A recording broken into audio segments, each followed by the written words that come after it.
አድምጦት አንተም ስለ ሙስሊሞች ያለን አቋም ያሳውቅ ስለ ሙስሊም ኢብራሂም በድሩን ታውቀዋለህ ላለፉት 17 ዓመታት የልብ ጓደኛዬ ነው ከዩኒቨርሲቲ ጀምሮ አንድ አልጋ ላይ እየተኛን ለሱ ሚላከውን ብር አብረን እያጠፋን ለኔ መጣውን ስንቅ አብረን እየበላን እስከ ዛሬ ድረስ በጓደኝነት ጸንተናል ይገርማል ሳገባ ሚዜ ኢብራሂም በድሩ ነበር ሁለተኛው ሚዜ መለሰ ይባላል የፕሮቴስታንት እምነት ተከታይ ነው እሸቱን አትንኩብኝ አትበለኝ ቤተክርስቲያንን አትንኩብኝ በለኝ ለእሸቱ በሚገባው ልክ በሚገባን ነግሯል አታሽቋልጥ ስለምን ታሽቃብጣለህ ስለምን ታሽቋልጣለህ ከቻልክና ከበረታ ጎበዝ ኮንክ እውነትን ተናገር ኮሜዲያን እሸቱ ከሁለት ቀን በፊት አንድ ቪዲዮ ጭኖ ነበር ያ ቪዲዮ ደግሞ ኦርቶዶክሳውያንን እጅግ በጣም አስቆጥቷል እጅግ በጣም አበሳይቷል ከዚህም የተነሳ ኮሜዲያን እሸቱን እየተቃወሙት ይገኛሉ በዚህ ሰዓት ኮሜዲያን እሸቱ ያጋራው ቪዲዮ ምንድነው አብረን ሰምተን እንመለስ ቪዲዮውን አድምጦት አንተም ስለ ሙስሊሞች ያለን አቋም ያሳውቅ ስለ ሙስሊም ኢብራሂም በድሩን ታውቀዋለህ ላለፉት 17 ዓመታት የልብ ጓደኛዬ ነው ከዩኒቨርሲቲ ጀምሮ አንድ አልጋ ላይ እየተኛን ለሱ ሚላከውን ብር አብረን እያጠፋን ለኔ መጣውን ስንቅ አብረን እየበላን እስከ ዛሬ ድረስ በጓደኝነት ጸንተናል ይገርማል ሳገባ ሚዜ ኢብራሂም በድሩ ነበር ሁለተኛው ሚዜ መለሰ ይባላል የፕሮቴስታንት እምነት ተከታይ ነው ላለፉት 17 ዓመታት ምርጥ ጓደኛዬ ነው ለሱ የተላከ ገንዘብ የኔ ነው ለኔ መጣ በሱ የሱ ነው እስካሁን ድረስ በጓደኝነት አብረን ዘልቀናል የልቤንም ማማክረው ሚስጥሬንም ነግረው እድገቴንም ማሳየው ጓደኛዬ ነው ኢትዮጵያ የሆነ ስለ ሙስሊም ያለህን አቋም ንገረኝ ስትልሽ አታፍር ኢትዮጵያዊ ስትሆን የሌላውን ሃይማኖት አክብረ ሌላውን ወደ የራስህን ደግሞ አምነህ አምልከት ኖራል እኔ ከኢብራሂም ጋር ኮሮና በገባ ወቅት አንድ ቤት ነበርን ወቅቱ የረመዳንና ያብይ ጾም ነበር ሁለታችንም በአንድ ቤት ጾመን ሰዓት ሲደርስ እኛ ሳሎኑን ለሱ ለቀንለት ሰርቪስ ውስጥ ሄደን ውዳሴ ማርያም እናደርስ ነበር እሱ ሳሎን ውስጥ በሰዓቱ ሶላት ይሰግዳል በኋላ ግን ሁለታችንም በአንድ ትሪ አብረን ማዕድ እየበላን እኔ ለሱ እየጸለይኩኝ እሱ ለኔ እየጸለየ ነው በጓደኝነት የምንኖረው ሁሉም ያመነበትን ይኖራል ሁሉም መልካም ነው ያለው ለወንድሙ ይመኛል ከዚህ በተረፈ በመስደብ የሚሰበክ ክርስትና በማንቋሸሽ የሚሰበክ ሃይማኖት ግን የለም እግዚአብሔር አምላክ የሁሉም አባት ነው ለሁሉም መዳን ይጨነቃል የሁሉም ህይወት ያሳስበዋል እኔ ስለ እግዚአብሔር ብዬ ብሳደብ ስድቡ ኃጢያት ሆኖ ያስወቅሰኛል እንጂ ጽድቅ ሆኖ አይቆጠርልኝም አንተም ስለ አላህ ብለ እኔም ብትናገረኝ ዋጋን በሰማይ ታገኘዋለህ እኔ ስለ ሙስሊም ያለኝና አቋም ዳሩ ሰላም መስጊድ ሂድና ኢብራሂምን ጠይቀው ብቻ ምን አለፋ ኢትዮጵያዊ ሆነ ስለ ሙስሊም ምን አቋም አለ አይባል ኢትዮጵያውያን ተዋደን ተፋቅረን ተከባብረን አንዳችን ያንዳችንን ሃይማኖት አክብረን በፍቅር በሰላም አንዳችን ለአንዳችን እየጸለይን የምንኖር ህዝቦች ይሄንን ቪዲዮ ለሌላ ሃይማኖት ተከታዮች በሙሉ ሼር አድርጉልኝ ሐሳቡን ከወደዳችሁት ላይክ አድርጉ የናንተን ሐሳብ ግን ጻፉልኝ ምን ታስባላችሁ ያወራውትን ነገር መተቸትም መደገፍም ይቻላል ቪዲዮ እንዲደርሳችሁ ቲክቶክን ፎሎ አድርጉልኝ ይሄንን ፔጅ ብቻ ወዳችኋል እሸቱ ፖስት ያደረገው ቪዲዮ ወይም ደግሞ ኦርቶዶክሳውያንን ያስቆጣው ቪዲዮ ይሄ ቪዲዮ ነው እንደ እውነቱ ይሄ ቪዲዮ እንደ አንድ ሰው አስተሳሰብ እንደ አንድ ሰው አመለካከት እንደ አንድ ኢትዮጵያዊ ምንም የሚያስቆጣ ምንም የሚያስከፋ ሐሳብ አልተናገረም የተናገረው ከሙስሊም ጋር መኖር እንደሚቻል ከፕሮቴስታንት ጋር መኖር እንደሚቻል እሱም ብቻ ሳይሆን ደግሞ እሱ እየኖረ እንዳለ ነው የተናገረው ኦርቶዶክሳውያን ግን የተቆጡበት ምክንያት ምንድነው እፎይ የሚባል ልጅ ታውቁታላችሁ እፎይ እንግዲህ ንጽጽር ያደርጉ ነበር ከዚህ በፊት ታውቃላችሁ ሁላችሁም ታውቁታላችሁ ሶ ንጽጽር ይደረጋል የሙስሊምና የኦርቶዶክስ ሃይማኖትን ያነጻጽራሉ በዛ የተነሳ እፎይ የሙስሊሞችን መጽሐፍ ያመጣ ያነባልና ወደ አማርኛ ሲተረጉሞ በጣም ደስ የማይሉ ቃላቶች ደስ የማይሉ ንግግሮች ከአንድ ሃይማኖት የማይጠበቅ አይነት ንግግር ሲያወራ ነበር ወይም ደግሞ ሲናገር ነበር ወደ አማርኛ ተርጉሞ ሲገልጽላቸው ነበር ያንንም ነገር ያዩ ሙስሊሞች ደግሞ በነገሩ ተቆጥተው ኦርቶዶክስ ተከታዮችን ሲሰድቡም ሲዘልፉም ነበር ብቻ ላይቭ ላይ ብዙ ነገር ሲነጋገሩ ነበር ይሄ ነገር ባለበት ነው ከሁለት ቀን በፊት ይሄንን ቪዲዮ የጫነው እሸቱ ለዛም ነው መነጋገሪያ የሆነው እንዴት ሃይማኖታችንን እነሱ እየሰደቡ አንተ እነሱን ደግፈህ ትናገራለህ የሚል አይነት ተቃውሞ ነው የደረሰበት ኮሜዲያን እሸቱ ላይ ከተሰሩት አንድ ቪዲዮ ልጋብዛችሁና ተመልሰን እንገናኛለን እሸቱን አትንኩብኝ አትበለኝ ቤተክርስቲያንን አትንኩብኝ በለኝ ለእሸቱ በሚገባው ልክ በሚገባ እንነግረዋለን። አታሽቋልጥ። ስለምን ታሽቃብጣለህ? ስለምን ታሽቋልጣለህ? ከቻልክና ከበረታ ጎበዝ ኮንክ እውነትን ተናገር። ነገር ግን ካልሆነልህ ዝም ማለትም ያባት ነው ወዳጅ። የሆነ ነገር ልትሰራ ስትነሳ ሚዛን ሊሆን የሚገባው ልክህ ሊሆን የሚገባው ጉዳዩ ትክክል ነው አይደለም፣ እውነት ነው እውነት አይደለም ነው እንጂ ያዋጣል አያዋጣም ብለህ ልትሰራ አይገባ። አንተ 17 ዓመት ስለቆየው ጓደኛህ ኢብራሂም መናገርህ ምን ያገናኘዋል አሁን ከተነሳው ጉዳይ ጋር? ስለ ጓደኛ ፍቅርን ልትገልጽለት በጎ ነገሩን ልታወራለት ትችላለህ አይደለም፣ እሱን በጀርባ ልትነቀሰው ትችላለህ።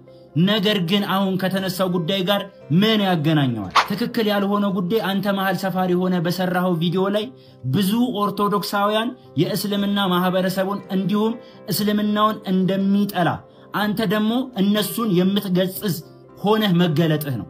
ያ ደግሞ ትክክል አይደለም። ብዙ ኦርቶዶክሳውያን ከልቡ ሰሌዳ የማይፍቀው የሚወደው የሚያከብረው ሁሌ የሚያስበው ጓደኛ ወዳጅ ብቻ ሳይሆን ዘመድ ያላቸው ብዙ ኦርቶዶክሳውያን አሉ።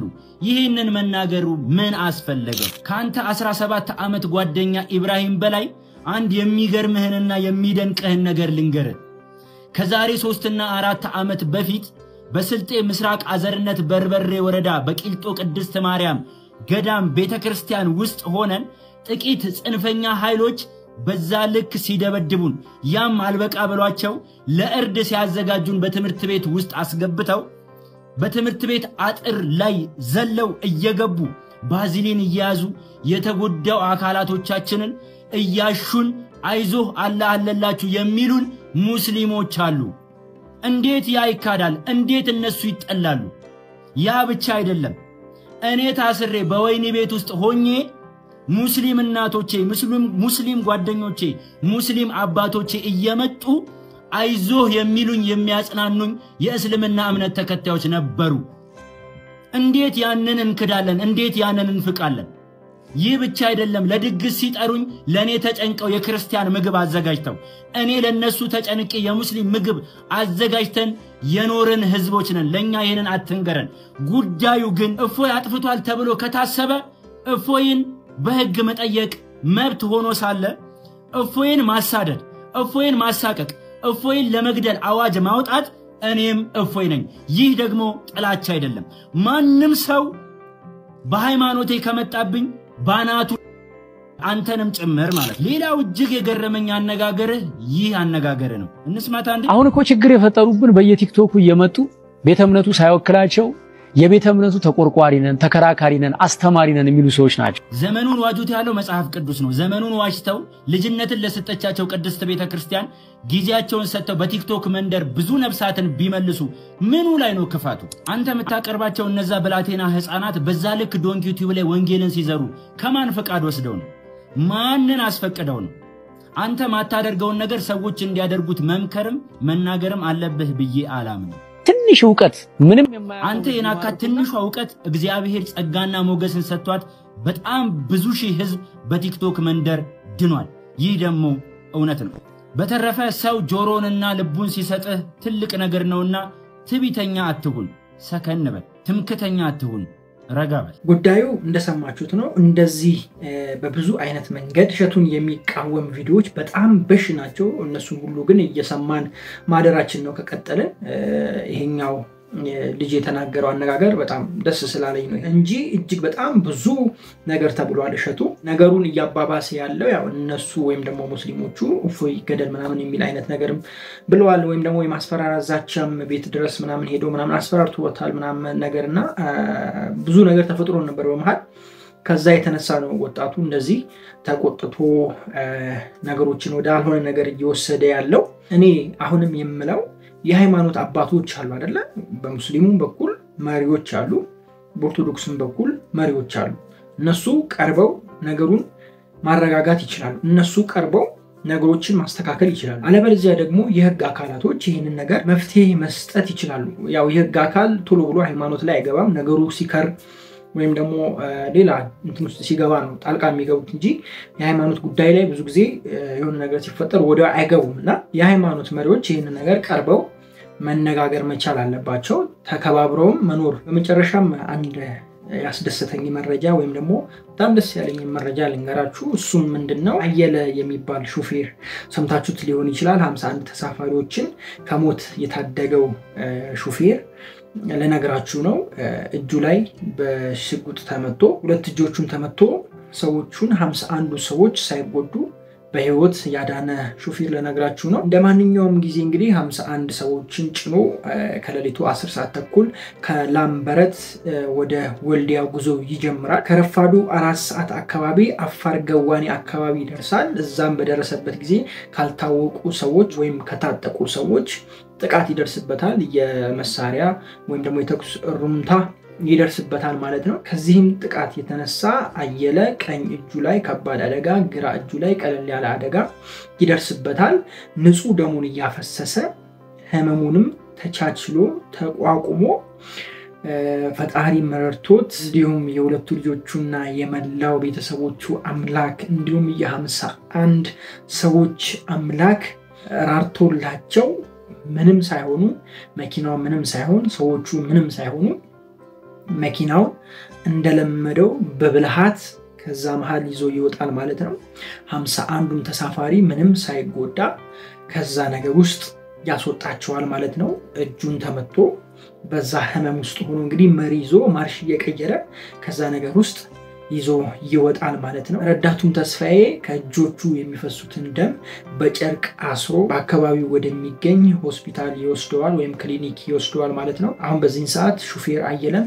በአዲስ አበባ ህክምና እየተከታተለ ይገኛል ማለት ነው እጅግ በጣም ሊመሰገን የሚገባ ሹፌር ነው እንግዲህ ሹፌሮች ታውቃላችሁ እኔም ሹፌር ነበርኩኝ ከዚህ በፊት ሹፌሮች በደንብ አውቃለሁኝ ታክሲ ሰራ ነበር አዲስ አበባ ላይ እንዲሁም ደግሞ ከአዲስ አበባ አዳማ ሰራ ነበር ኮንትራት ሳገኝ ደግሞ እንደዚህ ረጅም ሄድ ነበር እንዲሁም ደግሞ ከዛም ወጥቼ ደግሞ ራይድ ሰራ ነበር ብቻ መኪና ላይ ያልሰራውት ነገር የለም ብዙ ነገር አይቻለሁኝ አሁን በዚህ ሰዓት እዛ ስራ ላይ ባልሆንም ማለት ነው ይሄንን ሹፌር አለማድነቅ አይቻልም ፈጣሪም ረርቶት እሱም ደግሞ ጀግና መሆኑ ጠንካራ መሆኑ ህመሙን ተቋቁሞት ነገሮችን ማለፉ የውሳኔ ሰው ነው በቃ ለኔ ይሄ በጣም የውሳኔ አይነት ሰው ነው ብዙ ጊዜ መኪና ውሳኔ ይፈልጋል አደጋ ሲደርስባችሁ ውሳኔያችሁ ነው ኢሚዲየትሊ የምትወስኑት ውሳኔ ነው ከአደጋው የሚያድናችሁ